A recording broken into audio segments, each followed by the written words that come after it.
Welcome back नाजरीन हम अक्सर ये बात करते दिखाई देते हैं कि जहां स्ट्रीट क्राइम की रोकथाम के हवाले से बातचीत की जा रही होती है वहां एक सवाल ये उठता है कि क्या पुलिस को भी वो वसाइल मैसर आ रहे हैं जिसकी वजह से बहुत सारे मसाइल का सामना करना पड़ता है खुद पुलिस महकमे को और उनके वो मुलाजमीन जो कि ग्राउंड पर फील्ड पे अपना काम अंजाम दे रहे होते हैं, अपनी खिदमत अंजाम दे रहे होते हैं। एक अहम बैठक स्ट्रीट क्राइम के हवाले से एक इजलास हुआ जिसकी सदारत DIG ईस्ट असफर बैसर साहब ने की है और दीगर अफसरान भी शामिल थे।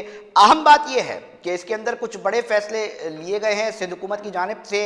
क्या सहूलियात जो हैं वो फराहम करने के हवाले से आगाह किया गया है, वो तमाम सहूलियात क्या हैं, उनमें से चीज़ा जो अहम चीज़ें हैं कि अब थानों की अपग्रेडेशन के ऊपर बात हो रही है। नाजरीन, अब बात हो रही है कि किस तरह खुद जो सहूलियात हैं वो पुलिस मुलाजमीन और अफसरान को दी जाएगी। कैडेट कॉलेज का क़याम के हवाले से भी बात हो रही है, उनके जो सेहत कार्ड है उसके ऊपर भी बात हो रही है। इन तमाम के नताइज क्या निकलेंगे और इस अहम बैठक के ऊपर आज हमने बात करने का सोचा है। हमारे साथ टेलीफोन लाइन पे मौजूद हैं DIG ईस्ट असफर बैसर साहब। बहुत शुक्रिया सर टाइम देने के लिए। एक अहम बैठक हुई है, पुलिस अफसरान से क्या आगाह किया गया है और इन तमाम वसाइल को किस तरह मुमकिन बनाया जाएगा, इसके ऊपर स्टार्ट करते हैं।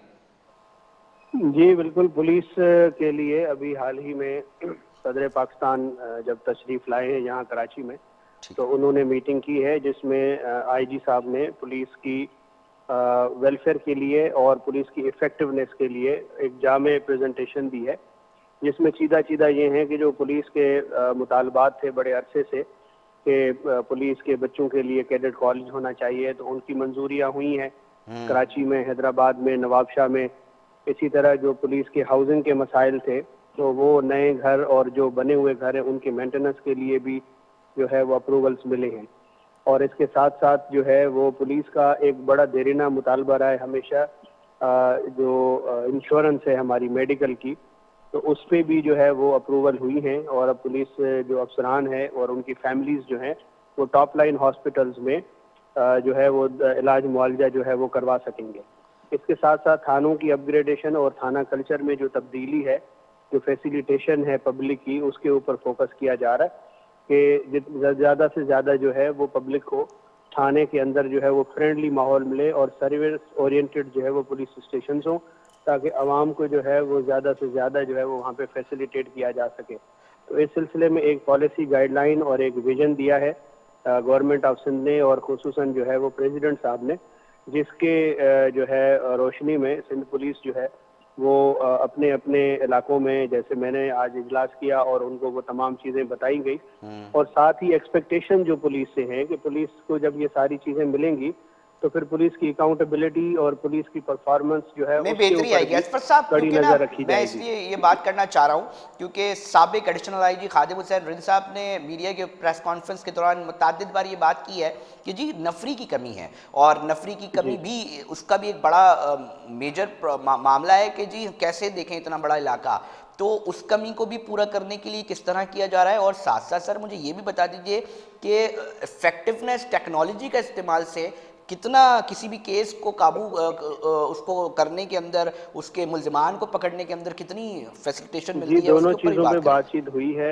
इस वक्त जो है वो तकरीबन 10,000 के लगभग जो है पुलिस में नई रिक्रूटमेंट जो है वो सिंध में की जाएगी ठीक है। और कराची की जो पुलिस है जैसे 12-13 हज़ार पुलिस ऑफिसर्स जो हैं वो थानों में अवेलेबल होते हैं, तो उसको भी स्ट्रेट फॉरवर्ड चीफ मिनिस्टर साहब ने जब पहली मीटिंग ली थी तो उस मीटिंग में उन्होंने कहा था कि थाने की जो पुलिस है उसको डबल कर दें, तो उसके ऊपर भी इकदाम उठाए जा रहे हैं और इसी साल में ये रिक्रूटमेंट्स जो हैं वो अमल में लाई जाएगी। जहाँ तक टेक्नोलॉजी की सहूलत की बात है तो सेफ सिटी के लिए ये डायरेक्शंस मिली हैं कि जी उसको हंगामी बुनियादों पे जो है वो सेफ सिटी को कंप्लीट किया जाए और जो सेफ सिटी से रिलेटेड सहूलियात हैं उससे जो है वो फ़ायदा उठाते हुए और जो केसेस हैं उनकी इन्वेस्टिगेशन की जाए, उनकी प्रोसिक्यूशन की जाए, ताकि अच्छे से अच्छी क्वालिटी के केसेस जो हैं वो कोर्ट ऑफ लॉ तक पहुंच सकें। सर बहुत तो इस ज़बरदस्त, और हम उम्मीद भी है और आवाम भी यकीनी तौर पे इस चीज़ को देखना चाहेंगे। मगर बात ये है सर, एक बात है कि ड्यूटी अफसर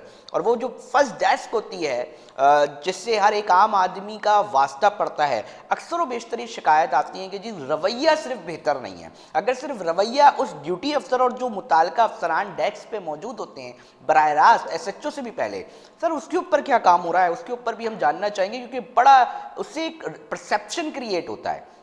जी बिल्कुल, आपने ये हमारा पुलिस का अभी भी एक ग्रे एरिया है, मैं कहूँगा हम अभी भी इस पे कॉन्फिडेंट नहीं है। मैं जब से आया हूँ 8 महीने से हम एफर्ट्स कर रहे हैं कि हम इसको ठीक करें, लेकिन अभी भी वो 100% जो इसमें सेटिस्फेक्शन है वो नहीं मिल सकी। अलबत्ता आईजी साहब ने इसमें बहुत ही हमने जो है इसके अंदर रिफॉर्म लाने की कोशिश की है। हमने लेडी पुलिस ऑफिसर्स को जो है रिपोर्टिंग रूम्स में बिठाया है। हमने पढ़े लिखे और जो बायस्ड नहीं हैं वो सब इंस्पेक्टर और एएसआई जो हैं वो थानों में बिठाए हैं ताकि इस कल्चर को ठीक किया जा सके। तो ये एक रियलाइजेशन तो हो गई है अंदर हमारे कि ये हमारा ग्रे एरिया है, इसको ठीक करना है और ये पब्लिक डिमांड है। तो आप देखेंगे कि आने वाले दिनों में इंशाल्लाह ये क्योंकि कल्चर सर चेंज पता है क्या होगा। होता और है, जो क्योंकि एक आम आदमी जब दाखिल होता है थाने को तो उसको तो एक रिवायती जो एक अंदर जो गाड़ियां हैं वो खड़ी होती हैं खस्ता हाल, और इसके अपग्रेडेशन की बहरहाल अच्छी चीज़ है सर, ये बात हो रही है। मगर उसके बाद जब ये मुस्कुराता हुआ चेहरा ही कोई पुलिस एहलकार जो कि बैठा हुआ हो शिकायत देने से पहले वो मुस्कुरा के देख ले, तो आधी तो टेंशन शख्स की जो है वो उधर कम हो जाती है, खुश अखलाकी से बात कर ले। तो सर इसके ऊपर जो है बिल्कुल वो आपकी जी जी, मैं आई गॉट योर पॉइंट। असल में देखें पुलिस वाले ना स्ट्रेस में बहुत होते थे, उनके अपने बिल्कुल जो जाती मसाइल थे वो इतने ज़्यादा होते थे कि वो इन चीज़ों से बिल्कुल ही जो है ना वो अजनबी बन जाते थे। लेकिन अब जब उनको मुनासिब बच्चों को एजुकेशन, मुनासिब जो है ट्रीटमेंट मेडिकल का, और जब मुनासिब सहूलियात और थानों की अपग्रेडेशन, ये सारी चीज़ें मिल के एक पैकेज बनता है, अकेला बंदा जो है वो कुछ नहीं कर सकता। तो हम बिल्कुल अल्हम्दुलिल्लाह राइट डायरेक्शन में हैं और जो भी रिक्वायरमेंट्स थी सिंध पुलिस की उसको 100% जो है वो सैंक्शन किया गया है। तो आप देखेंगे कि आने वाले दिनों में 1-2 साल के अंदर पुलिस का ना सिर्फ कल्चर बेहतर होगा, सर्विस डिलीवरी बेहतर होगी और पब्लिक सेटिस्फेक्शन इंप्रूव करेगी इंशाल्लाह। असफर मैसर साहब, कम्युनिटी पुलिसिंग कराची के हवाले से भी एक बड़ा अहम रोल वो लोग भी अदा कर रहे हैं। हम देख रहे हैं कि मुख्तलिफ सीसीटीवी कैमरे जो हैं वो भी लगा रहे हैं और थानों के अंदर वो सारा चीज़ें कर रहे हैं। उससे क्या समझते हैं, खुद महकमा पुलिस और थानों के अंदर कितनी बेहतरी की गुंजाइश है? देखें ये तो एडिशन है। इस दुनिया के किसी भी बड़े डेवलप्ड कंट्री में चले जाएं तो वहाँ पे इस वक्त जितनी भी सुपरविजन है और जितनी सर्वेलेंस है वो थ्रू सीसीटीवी कैमरा और जो आईटी गैजेटरी है उसके हो रही है। ये बहुत अच्छा इकदाम है और सीपी के जो वाले हैं उनके जो कंट्रोल रूम्स हैं वो कंट्रोल रूम बना के और फिर पुलिस के हैंड ओवर किया जा रहा है।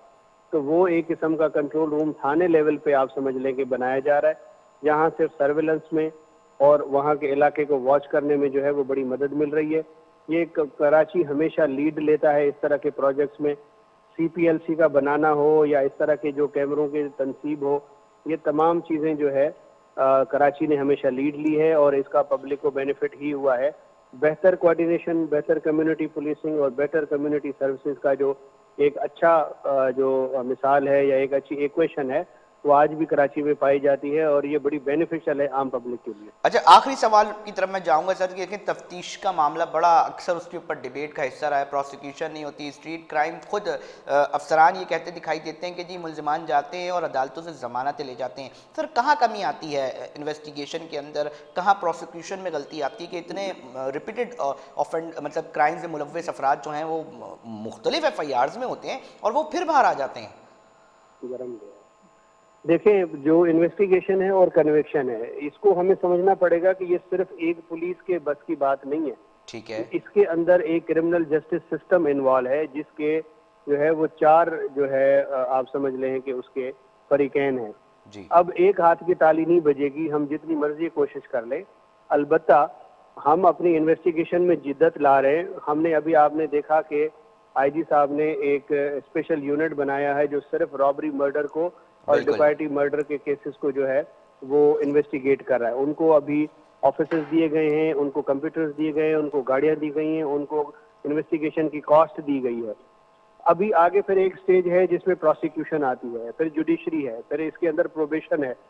तो जब तक हम सारे एक जो है ग्रेड के ऊपर नहीं आ जाते तब तक ये मसला हल नहीं होगा और फिर कुछ हमें सिंप्लीफिकेशन करनी पड़ेगी लॉज के अंदर, और लॉज के अंदर हमें कुछ अमेंडमेंट्स की जरूरत है।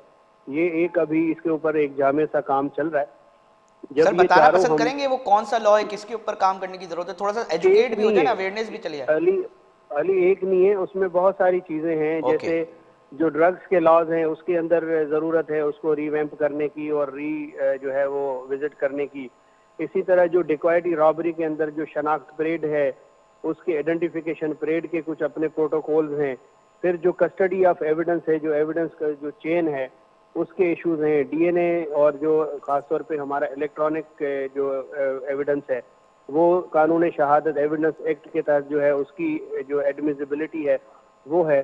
तो ये कुछ ऐसे मामलात हैं जिनके ऊपर फोकस करके और फिर हम एक जो ग्रेटर गोल है उसको अचीव कर सकेंगे। अकेली पुलिस जो है वो ये नहीं कर पाएगी। अच्छी बात ये है कि अभी इसके ऊपर भी एक कमेटियां जो है वो बन चुकी हैं और ये रियलाइजेशन जो है अक्रॉस द बोर्ड है कि इसको हमारी कोऑर्डिनेशन से और न्यू जो लॉ की जो इसके अंदर इन्फोर्समेंट है उससे इन चीज़ों को एड्रेस किया जाए ताकि डिज़ायरेबल जो रिजल्ट्स हैं वो अचीव किए जा सके। बहुत शुक्रिया असर मैसर साहब, हमें अपने मौक़िफ़ से आगाह कर रहे थे, इजलास का अहवाल बता रहे थे। बहुत शुक्रिया सर, आपने हमें आगाह किया, नाज़रीन तक पहुंचाई बात। एक अहम मामला है कि जहां हम ये बात कर रहे होते हैं कि जी स्ट्रीट क्राइम के अंदर बहुत ज़्यादा इजाफा हो चुका है, हम पुलिस को भी तनकीद करते हैं, हम खुद ज़ाती तौर पर तमाम चीज़ों के ऊपर जो है वो प्रेशर बना रहे होते हैं कि जी यहाँ पर गलती है, मगर जहाँ ये तमाम बातें हो रही होती हैं वहाँ ये बात भी बड़ी लाजिम है कि इस चीज़ को भी देखा जाए कि क्या वो सहूलियात मिल रही हैं, क्या वो मामलात भी जो खुद पुलिस को दरपेश मसाइल है उनका भी हल हो रहा है। क्योंकि नाज़रीन सिर्फ एक तनकीद कर देना और इन तमाम चीज़ों के ऊपर सिर्फ एक पुलिस को जो है उसके ऊपर प्रेशर दे देना, इससे मसलों का हल नहीं निकलेगा। कराची जितना एक माशी हब है, जितना बड़ा शहर है, उसको सही करने के लिए बेहतर पॉलिसीज़ जो हैं वो बनाने की ज़रूरत है और पॉलिसीज़ जो हैं वो सरकार के ज़िम्मे हैं और सरकार अब दिखाई दे रही है कि इसके ऊपर संजीदा है। बड़ी बैठकें परसों भी लगी, कल भी लगी और आज भी जो है मुख्तलिफ जो सियासी बैठकें हैं वो लग रही हैं। ताहम उसी के नताइज हैं जो इस वक्त नज़र आ रहे हैं। मैंने आपसे कहा था कि मैं आपको ग्राउंड पे होने वाली जो तब्दीलियाँ उससे भी आगाह करूँगा। तो ये पैगाम सिंध हुकूमत की जानिब से अफसरान को मिल चुका है, उन्होंने नीचे पहुँचा दिया। अब नताइज आम आदमी के पास आ रहे हैं या नहीं आ रहे, इसके ऊपर मैं लाजमी शो करूँगा और आप तक बताऊँगा और आप तक पहुँचाऊँगा। नाज़रीन, वक्त हुआ एक ब्रेक का, ब्रेक पे जा रहे हैं, फिर कुछ सियासी सूरत हाल के ऊपर बात करेंगे।